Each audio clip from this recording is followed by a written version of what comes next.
Welcome to the Kintsugi Heroes podcast, where we share inspirational stories of everyday people going through different challenges and how they overcome them. Please be aware that the story you're about to hear may have moments of deeply felt emotions and personal experiences. If anything you hear has a triggering effect, please reach out to someone who can help keep you safe. If you love this conversation, please like and share it with your friends so we can continue to share more inspiration and hope to as many people as possible. Now, listen up for our next hero's story.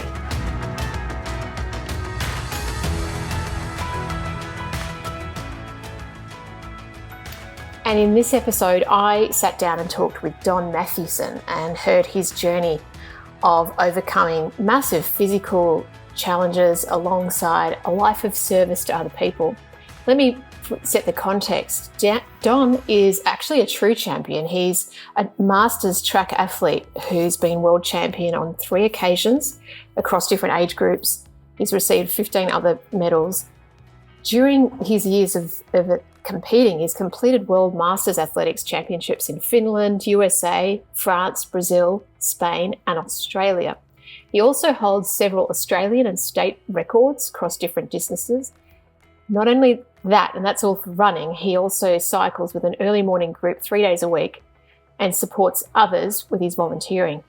What I loved about Don was his optimism and his courage, determination, and passion. And there are many people who can relate to injury, who can relate to pain and setbacks.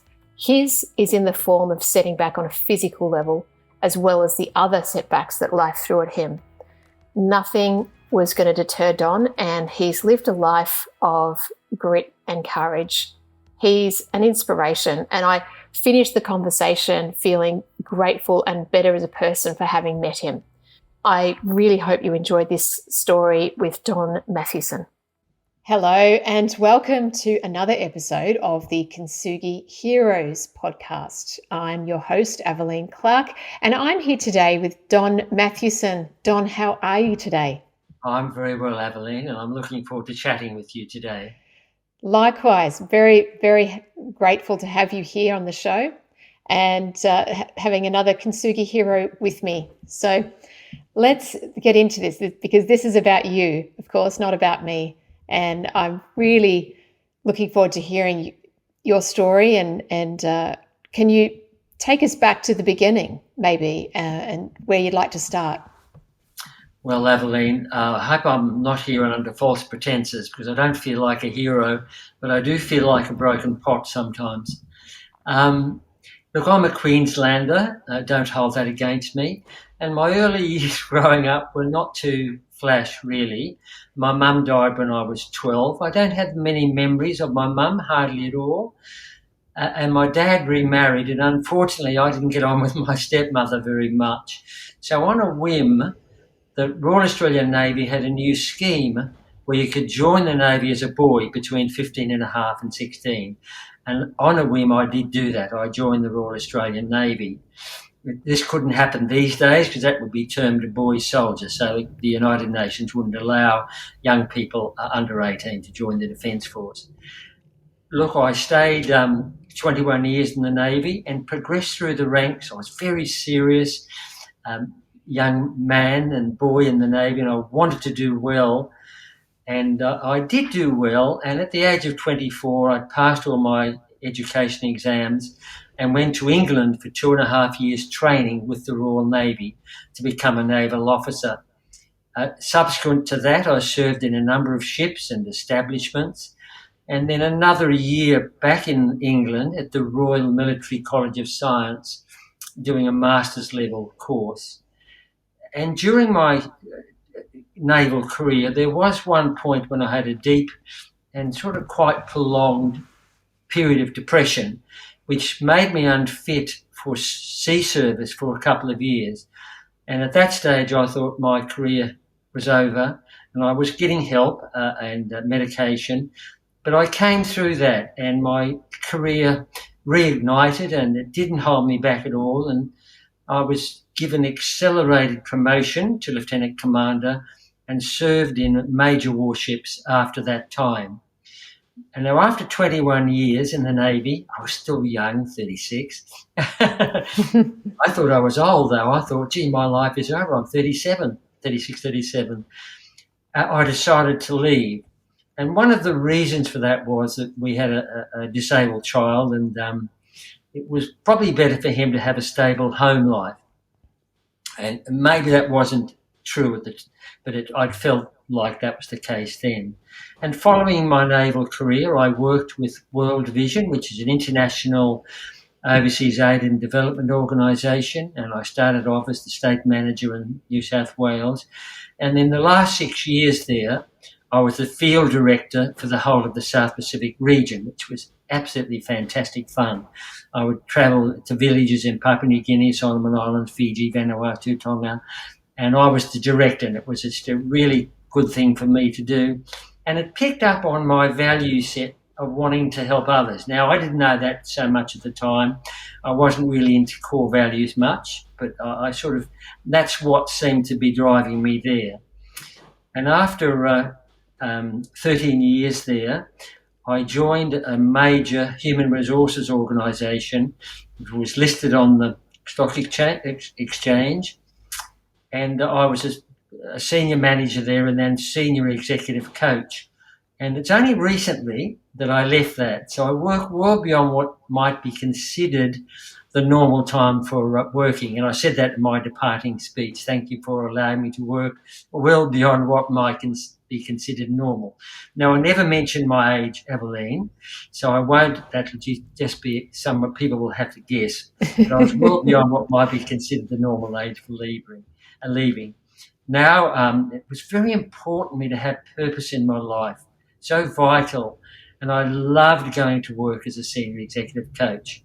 And I found that tremendously satisfying, helping people get back on their feet and uncovering who they are and what their values were.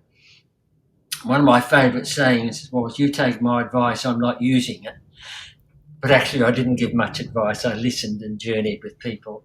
And now, as someone who doesn't work, I volunteer as a mentor with Mentoring Men, which I've been doing really since the start, and it's tremendous, and I've loved doing that. And most of the guys I've mentored to be younger, 22, 30, and late 30s, some in careers. And also I teach English as a second language to a group of people, which is really enjoyable. I've been doing that for many years too. And I'm on an advisory group for probably Australia's largest disability support employer, and I just give advice to the board with others. And I meet a young fellow who has had a stroke weekly. He's early 40s, and he's unable to speak now. It's called aphasia, so that's something else that I do. And but in my other part of my life, which is very important, I'm an elite masters athlete, and I compete internationally, and I've been pretty successful at doing that, and I've been to a number of countries as World Masters Athletics Championships, and every year I compete in the Australian Masters Championships and have been the Australian champion on a number of occasions in my age group. It's impressive. That's impressive, Don. Yeah. And can I ask, what's your event? Look, I'm a bit unusual. I specialise in middle distance, so 1,500 metres is my speciality. 800 metres is probably my second best, although it's just a bit short for me. Mm-hmm. And I've never won that event, although later I might tell you about that. And 5,000 metres is also a good event.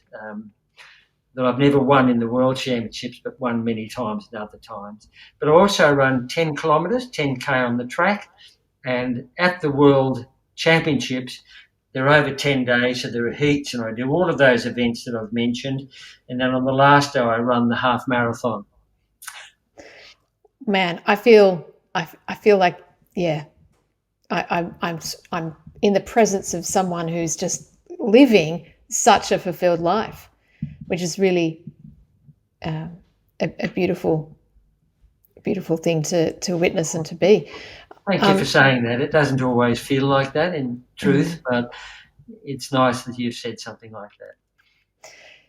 Thank you, Don. Look, you've already touched on a couple of things briefly.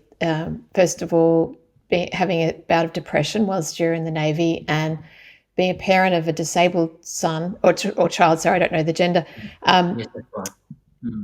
I must have known that for some reason. So, is that the challenge that you want to share with me today, or is there something else? Look, it's not really that. They were challenges, and they're ongoing. Our son still lives with us, and that causes, it's a different life for us, taking to things. It's not a bad life, and it's something that, if you think of a tribe, we have a tribe of friends who have disabled children, and we do a lot together. And my depression comes out occasionally from time to time. It's never disables me completely or anything like that. I know what it is. I know who it is. And I know one thing for sure, that it will get better soon. And I have to tell myself, don't worry, in a day or two, or maybe this afternoon after a bike ride, which I've done this morning, by the way, 30-kilometre bike ride. Oh my gosh. And coffee with friends. No, and I know those things. But no, really the adversity that I really want to talk about is regarding my athletics. And these are things that, on reflection, have been more serious than I've given them credit for. And others have made me aware of the seriousness of them. And I'll talk about those if I can. So, before my adversity struck, is that okay to focus on my athletics? Yes, please. So take me back to, I guess, to set the scene for us. How old were you perhaps, and what was going on for you? Yeah. Look, I've always been a runner, and I would say a junk runner. I've done many City to Surfs, and on my background there are 3 trophies from City to Surf. You can't see them very well, where I've won them actually in my age group. And I met a guy who is now my coach, and he said, you need to come to the track and train, which I did. And would you believe, I realised that I'm not a long distance runner, I'm a middle distance runner, and that's where I've done best. And I was competing at my very first World Masters Athletics Championships in Finland in 2009. I was very excited. I didn't know my competition at all then. I've got to know them now. And so I didn't know what was ahead of me. I didn't know how I would go. But I thought I would do well. About 8 weeks before, I did a hamstring injury, and that really derailed me, but I got over that. Anyway, I won the 1,500 metres World Championship, and I was so excited because that's my specialty event. I'd come third in the 800 metres. Sorry, second in the 800 metres. And we'd already won the cross-country team gold medal, which is the first event over the 10 days. So 3 of us first across all Aussies, and we'd already won that. And so that was my first introduction. And it was a pleasant surprise, and quite a surprise, really. The next World Championships were in Sacramento in 2011. So they're generally every 2 years. Now, in Sacramento, I was primed to, and I had an Olympic coach, would you believe, coaching me online. So I never met him, but he kept me honest. And I thought I was going to do very well. But there's a sneaky American and Spanish person who were well known, and I didn't think I was in their league. But anyway, we won the cross-country team event. That was the first event, so I felt really confident. But in the 1,500 metres, I went out way too fast. And I thought, I'm going to win this. And I was right ahead. And I was running with an English guy, and at the 200 metres before we finished, he died. And I'm in front, and I didn't want to be there. At the 100 metre mark, I'm still in front. At 80 metres, lactic acid came in, and I started running virtually on the spot. And past me, the American, the Spanish guy, and I came third. I'm still getting counselling for that. No, not really. I've got over it. In the 800 metres, I came second there, and I've raced that guy several times since. So I had been world ranked number one, and that's every year you get a world ranking on several occasions in my age group. Then things went bad. So that was on the lead up to it. I was really running well. Just the occasional injury that you get over with massage and stretching. Now, do you want to hear what happened then? Yes. So that was 2009 World Champions, 2011, then 2013 in Brazil. Now, my times at this stage, and you know who you are because we have a way of looking at our competitors worldwide, and I would have won at least the 1,500 metres and 5,000 metres easily. But that wasn't to be.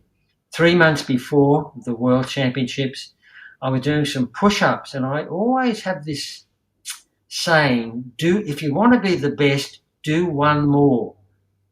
That would be my training, do one more lap, and because that's the injury lap, isn't it? And I was middle of winter, July, my wife was in Canberra, I was freezing cold, and I do push-ups every day. But this time I was freezing, and I said, I know what I'll do.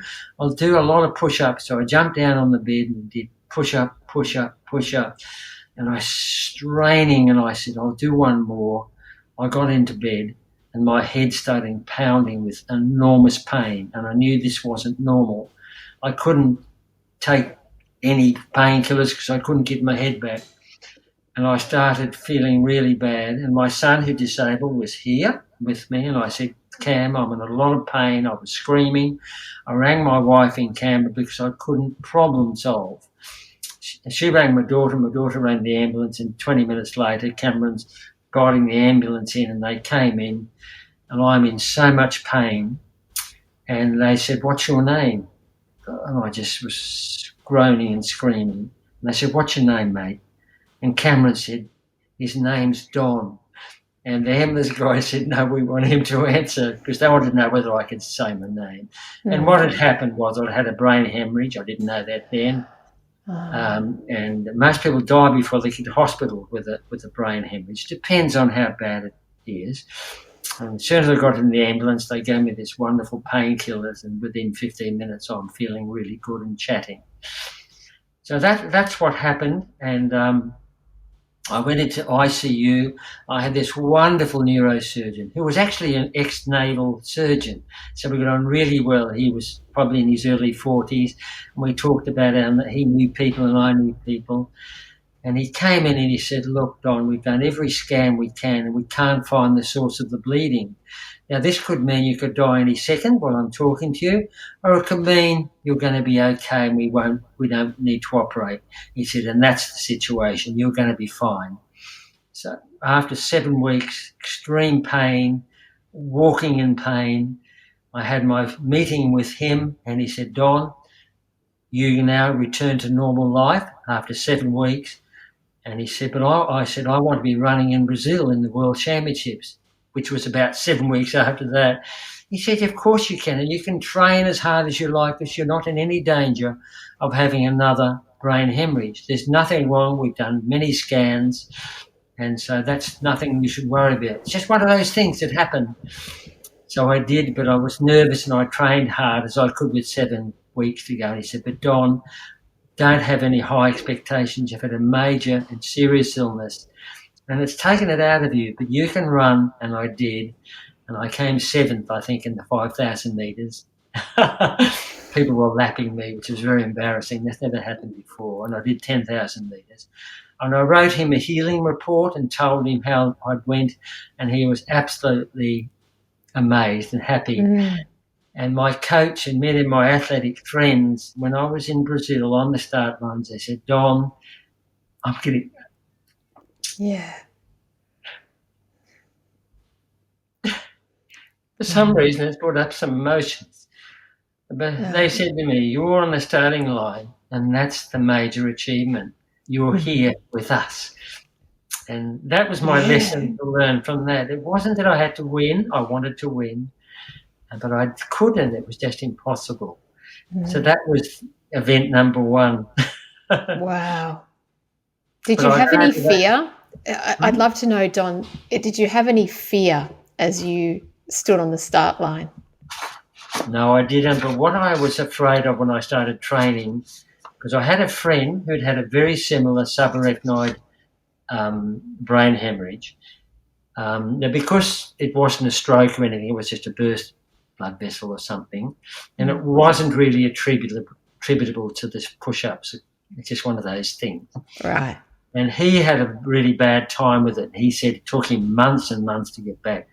But I was back into running after 7 weeks, and the coach was pushing me a bit, but I was a bit afraid to go fast, so I didn't run the 1,500 metres in Brazil. But that enabled me to, my Spanish friend who I'd already raced, and my American friend who is a very good friend now, and we communicate a lot. They both hugged me, and many of my friends just said, "It's so good to see you here." Now, I didn't have that thought, but that was meaningful, that they were glad that I was there. So that was a learning for me. And so that was Brazil. And 1 year later, 2014, I do ride a lot too, cycle a lot with a group. And I was flying with a group in a peloton. The guy in front of me stopped more or less suddenly. I missed him, but the guy behind me hit me. And I went flying onto the ground at 30 Ks. And I was in a lot of pain. I didn't know what was wrong. And they called the ambulance because I said, stand me up. I stood up and fainted, and they put me down. Is this on the road? Is this somewhere in Sydney? Road, yes, it wasn't on the main road. I was on the bike path. But I came down very hard, and I broke my pelvis in 2 places. So off I went to hospital again, ICU. And the intern doctor, that's a younger doctor, said, "Don, you've broken your pelvis in 2 places." And she explained what that was, and she said, "You'll need a hip replacement, and you've broken a couple of ribs." And she said, "You'll need a hip replacement." I did not react well. And I think I was probably, again, in a lot of pain and on pain meds. And I said, "What you've just told me is devastating to me. I'm a runner. And I'm not just a runner. I run competitively. And I don't just run competitively. I'm a world champion, and I need to." Now, I know that doesn't sound humble, but I was giving this young doctor a bit of a serve, and she said, "Oh, look, I'm going to have to talk to the boss about you," who was the orthopaedic surgeon. So when I saw him, I lucked out again with a wonderful, just like my other neurosurgeon, and he said, "Show me the x-rays, show me the scans," and said, "Look, no surgery is needed. There is a bit of a lip there, but you just keep running." And so 3 months off, and he encouraged me. And there was a young doctor trainee when I went back to see him, and he introduced me to the trainer. He said, "This guy's a world champion runner, and he's going to be back to running, and he'll never get arthritis in that spot." So I never have, and that's never been a problem for me. So I did compete at 3 months off, come back slowly with exercises and exercise physiology, and I take all those things very, very seriously. I don't do things in half measures. So when I went to the exercise physiologist, I did everything that he wanted me to do and more. And so that was 2014. And the next thing was 2015, the World Masters Athletics Championships in Lyon in France. And this was one where I was going to have my big comeback. My American friend was there. And your Spanish friend? He was there, but he's sort of not doing so well. I beat him. He only ever beat me once. And so the World Championships in Lyon in France, a year after the broken pelvis and coming back, but I came back quite quickly and was able to do very well, training 3 months later. Now, in 2015, I did win the 1,500 metres, my specialty event, by quite a long way. I beat a British guy, and who was the third guy come third? An American, but not my American friend, another American. And they were very tall men. Both of them were well over 6 feet. And at the start line for the 1,500 metres, I am very small. I'm 52.5 kilos. I'm about 170 centimetres, and I felt intimidated by these two tall guys, but I beat them easily. And when I was on the podium, when you come first, the winning podium elevated. It went zoom, and I was, now I was more at their level. And I said, "You don't look so tall now." And so that was Leon, and I came third there in the 800 metres to another guy that had raced quite a few times. And then the next World Championships were in Perth in Australia. So they just had them the next year because they wanted to line them up with another event. So usually they're 2 years, but this was in 2016. And at the end of 2015, I was diagnosed with prostate cancer. Yeah. And the doc said, "You've got prostate, you need to have surgery." And he said, "Well, we're going to wait, and we're not going to do it until after the World Championships in Perth." So again, I had this doctor who said, "No, we'll fall in with you," not giving me advice, but giving me ability to do the things that they obviously felt were serious for me. So I went to Perth, and I'm not really a cross-country runner. I do okay. But the first event was the cross-country World Championships, and I won it, the cross-country. And I was so cock-a-hoot. And I was interviewed on Channel 7 in Perth. Now, I didn't know I was being interviewed by this young journo. She had a mobile and asked me questions and said, "Oh, isn't it wonderful that you're here with people you know, and what's the social life? Why do you do this? Is it for social reasons?" I said, "No, it's not. I come here for one reason." And Evelyn, what do you think I said then? I've got no idea. Well, the first thing that came to mind was to win or to better yourself. That's exactly right. I said, "No, I'm not here for that. I'm here to win." And then I felt, I've said something. Shouldn't say that. I said, "Well, now, while winning is and that's why I do come here. And every time it's been my sole purpose. Main purpose, not sole." And then I knew I was saying things that weren't very humble. I said, "But look, it is very important for me, the social life." And I said, "See that person over there? We communicate regularly. He's from the US. See that one?" And so I got myself out of it. It was on TV that night, and I didn't see it. But I'm still embarrassed about that. And we had my photo in the paper as well, because that's Western Australia. It would never happen in Sydney. And then I came back and had my surgery, and again that meant time out. But it hasn't really worried me, and my neurosurgeon is he's a runner too. So I'm not neurosurgeon, it's prostate, it's a different surgeon. Yep. And I was seeing him every 6 months, and he'd be saying, "I'm injured." And I said, "What are you doing? You're stretching." So that was another very positive event for me. And again, I didn't pay much attention to that cancer in 2016. Now, last year, what was that? 2021. Last year, I had another event. I had excruciating pain in my lower back. And I couldn't walk. I kept falling over with pain, and I didn't know what was wrong, but I thought, this is it. My running days are over. This is bad arthritis in my lower back. I was getting physio and all sorts of things. Then I had an MRI, and it showed there was a growth growing right on my nerve roots in my lower back. And again, I went to a neurosurgeon, and he said, "Look, I've looked at your MRI, and you can't get to see this neurosurgeon. He's the top guy." How did you get to see him? That's a good question. My sports physician, he said, "No, this is what it is." And I said, "I want to see Dr. Brian Owler." He said, "I'll never get to see him. He's got months." And I said, "Well, just send my MRI to him." Friday evening, he sent the MRI. 5 o'clock, I'm on my way home, my phone rings, I couldn't take it. It was the surgery, Brian Owler's surgery. So that was Monday morning. I rang them and they said, "Professor Owler is looking at your MRI. 20 minutes, I'm going to ring you back." And 20 minutes later, they rang him back. He said, Professor Allen wants to see you tomorrow, which is Tuesday.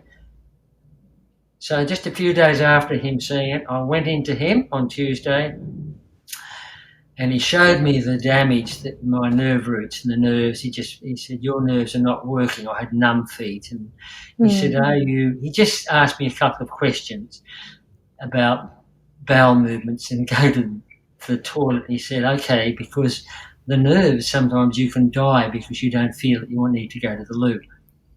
Wow. He said, this is urgent and serious. I need to operate immediately. And he said, I can fit you in maybe one night this week. My head's spinning. And he said, but I'm going to definitely do it on Friday. And he operated Friday.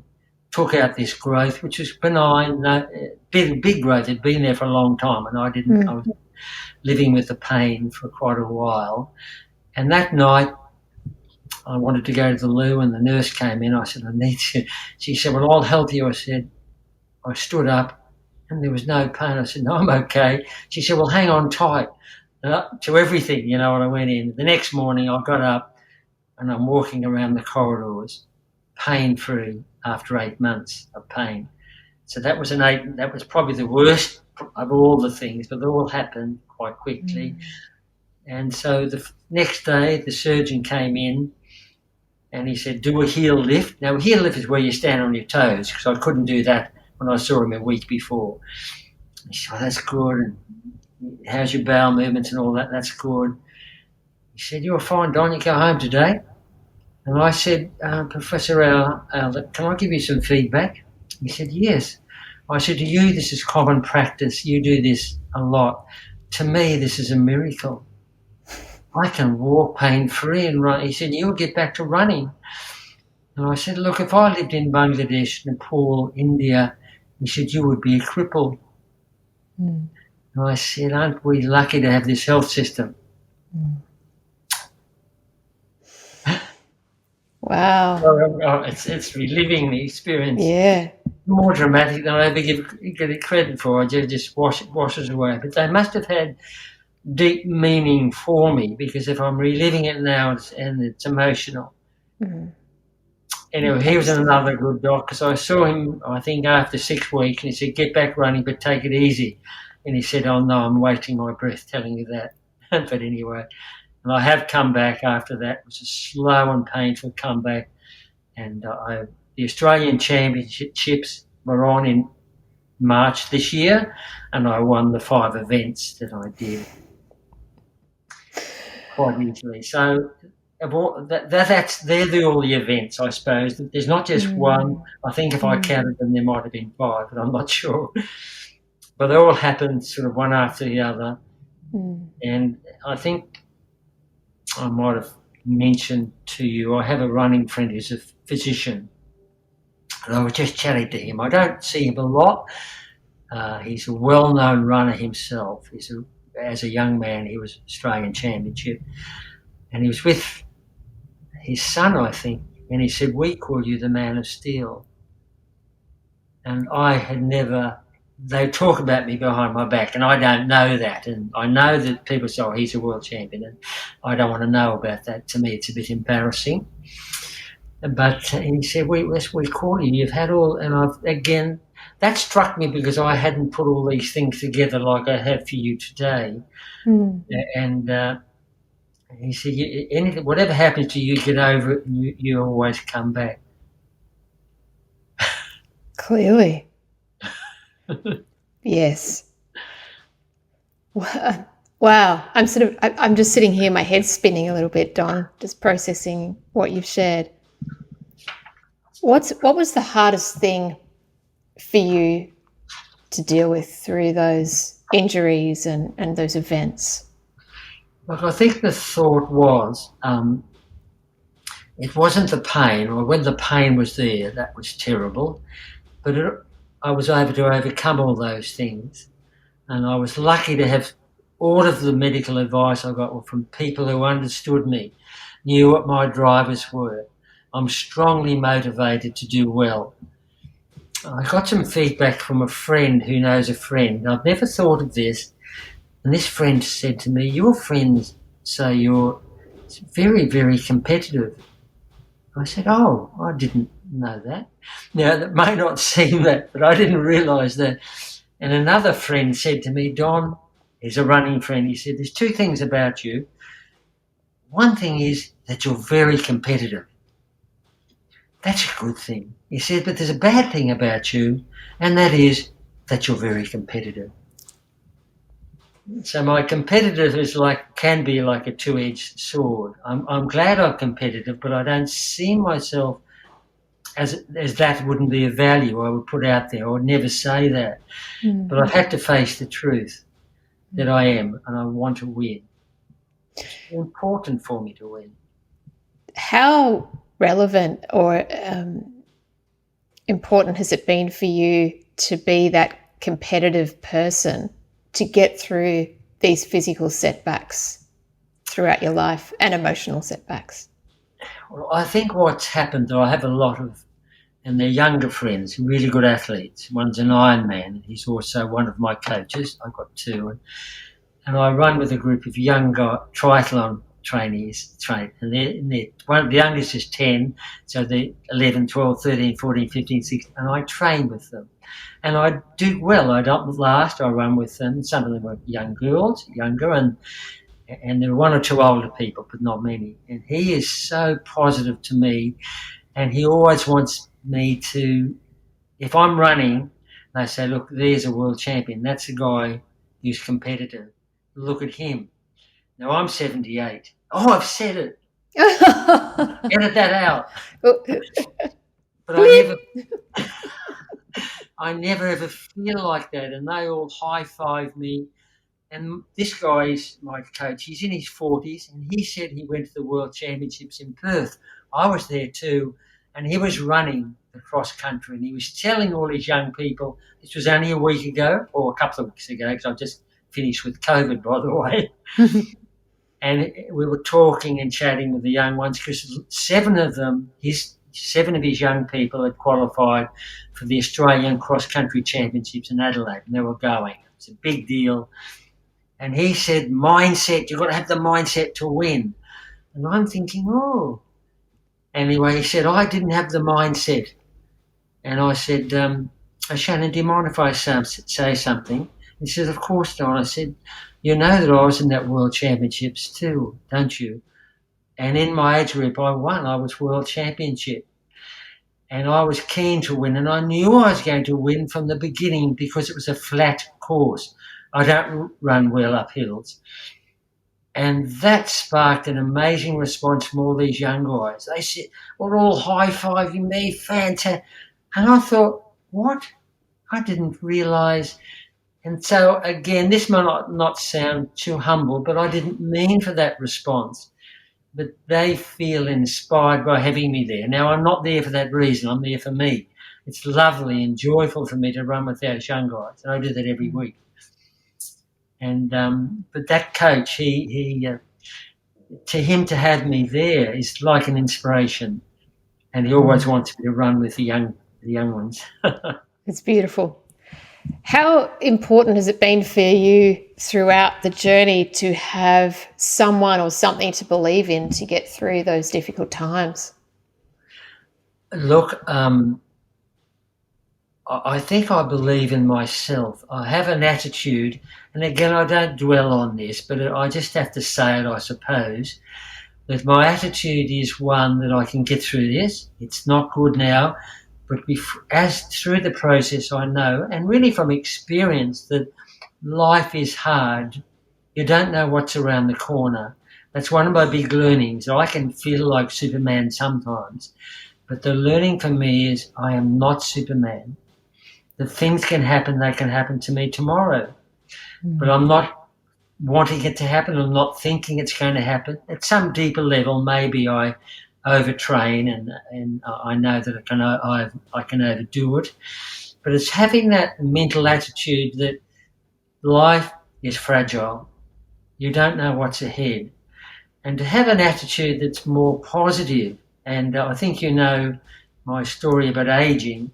And I do have a lot of older friends who are older than me and some are my age who appear older. because they often say, look, I'm getting older. What's that guy's name? What's that person's name? Oh, I'm getting up out of the chair.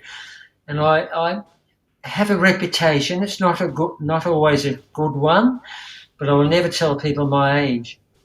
If they say, well, do you mind if I ask you how old you are? I'll say, look, I don't tell people my age because I have a philosophy of aging. If you want to hear that, I will tell you how old I am.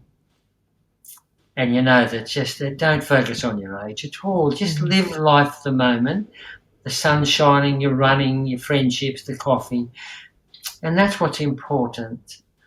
I think I might have told you I ran on the Gold Coast, our introduction before we ever met. And I'm running with two younger women, much younger than me. One was in the 20s. And she said, oh, you're running so well. And I thought that was a bit patronising. It was a 10K race.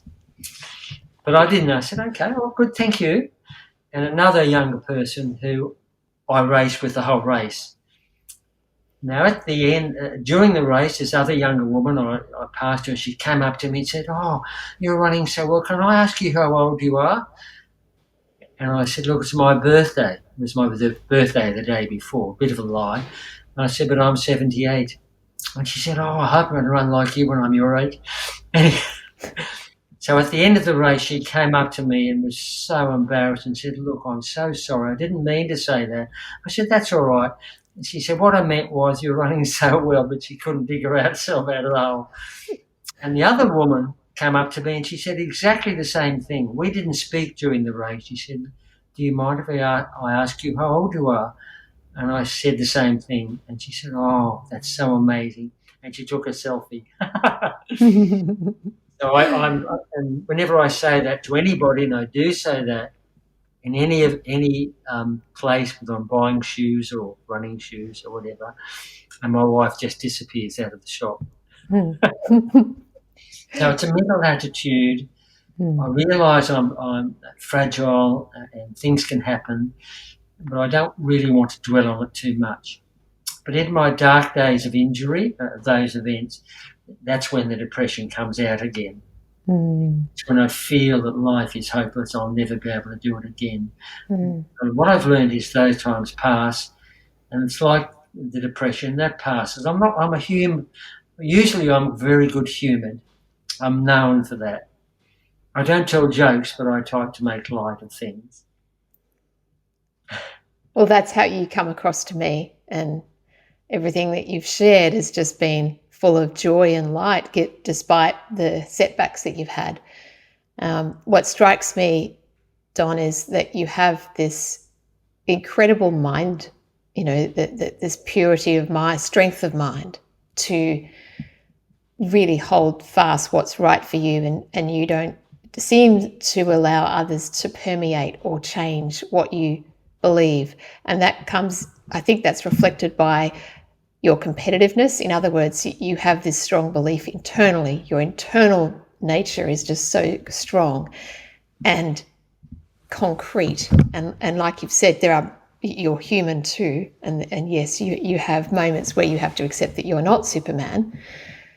But most of the time, I guess that mindset is that you are, and that you can achieve what you want. And it's not about age. There's no limits. And what a beautiful example that you set to anybody for any age, I believe. Well, thank you. And I don't dwell on that thought that you've just expressed, because that would change me a lot. I think if I thought that I was inspiring anybody, I never think that. It's just the joy that I get from being there and competing. And what's important for me, I suppose, if there were some things that are really important in terms of my own mental health and satisfaction, it's having purpose, a purposeful life. Now, that athletics and cycling and my teaching English to beautiful people and to doing the things that I do and my mentoring, they're purposeful. And I know I could do more, but they're the sort of things that give me that sense of purpose and having a value set that I've come to realise that others have told me that helping others seems to be something is important for me. So then I recycled right back to World Vision. Why was I doing that? And even as a naval officer, one of my captains said to me, Don is Mathewson, Lieutenant Mathewson is a serious young officer. So serious? Okay, I didn't know what that meant then. But I'm a serious person, despite the humour, who gets the best from his men. So I remember that, and that's a long time ago. I was a young officer then. And it was because the people I was responsible for, it was just the way I handled it, that leadership was different. Mm-hmm. I really enjoyed my guys, and they were all men then, although I did teach women too. I had a class full of women as a young instructor, and but it was that, and that's what I think comes through, that sense of helping others. But I don't ever say helping others. So that's not my language. My language is journeying with others through their life journey and trying to uncover wholeness for people, including myself. So when I mentor people, when I finish that mentoring session, I feel good. I feel good. That's fabulous. Don, I've got one final question for you as we come to a close, and that is that if there's someone that's listening to your story who's going through any of these challenges similar to what you've been through, is there a piece of advice you'd like to leave them, share with them? Yes, advice is something I don't do. And my joke is that I've already mentioned, you take my advice, I'm not using it. So anything I do say, hopefully I do demonstrate. It's more or less a joke. Look, I think the thing is, believe in. Now, see, these things don't sound even true to me, but I have to say something, I suppose, and it's sort of having that sense of you can do it, you can overcome what's holding you back. And sometimes it takes effort. Don't be lazy, because if I want to overcome any of those injuries, and all of them, that's taken discipline. I'm a disciplined person, disciplined around diet, disciplined about reading. I read a lot, and I've read a lot about mature age health. I'm also in a social justice strongly aligned to many things, and I read a lot about those. So to me, being involved and having purpose and just trying to see beyond what's holding you back now. And if you want to, you can exercise, starting small and slowly. But exercise is vital for your mental health. Even if I'm not talking about what I do, I'm talking about, and you can, I do invite people to join us, because our coach and our team, our training team, we have people who can be anybody, starting from the beginning, obese, never run before. Come and join us, because we're inclusive and we want you there. And we have people who have deep depression in our running group. And because I've experienced that, I know the pain that people experience, and that helps me come alongside people. So if you can, become involved in something that's community oriented, and walking in the morning in the beautiful sunshine, and if you can, in nature. And I do that a lot. I'm not always running. And to find friends. Research shows that very few people have more than one or two friends, or even one, that they can share all their innermost thoughts with. And I do have that person. He's much older than I do. I call him my mentor, but he doesn't understand what I'm talking about. But he listens to me. Find someone who'll listen to you and will not give you advice. I don't want to hear advice. I don't want anybody to give me advice. I want someone who'll listen and just say, "Oh, gee, that must have been hard. Oh, that's tough. How are you going? You're okay. Are you okay?" I love that. And, if I lived in Sydney, Don, I'd be coming to your training group. I can tell you that. Thank you. I want to thank you so much for everything you've shared. I have enjoyed every second of this conversation. I hope you have too. Thanks, Don. And thank you. And it's been, in some parts, emotional, unexpectedly so. I'm not that sort of person generally, but I can cry, and crying is not a bad thing, No. even for a guy. I really appreciate you, Don. Thank you. Thanks, Evelyn. Thanks very much. We hope you've enjoyed this episode of Kintsugi Heroes. Please like and share the show to your friends so we can get this out to even more people. If you have a story you'd like to share with us, please reach out using the contact details below. Join us next week for our next hero story. Until then, keep being you, and remember that we are all heroes in our own unique way.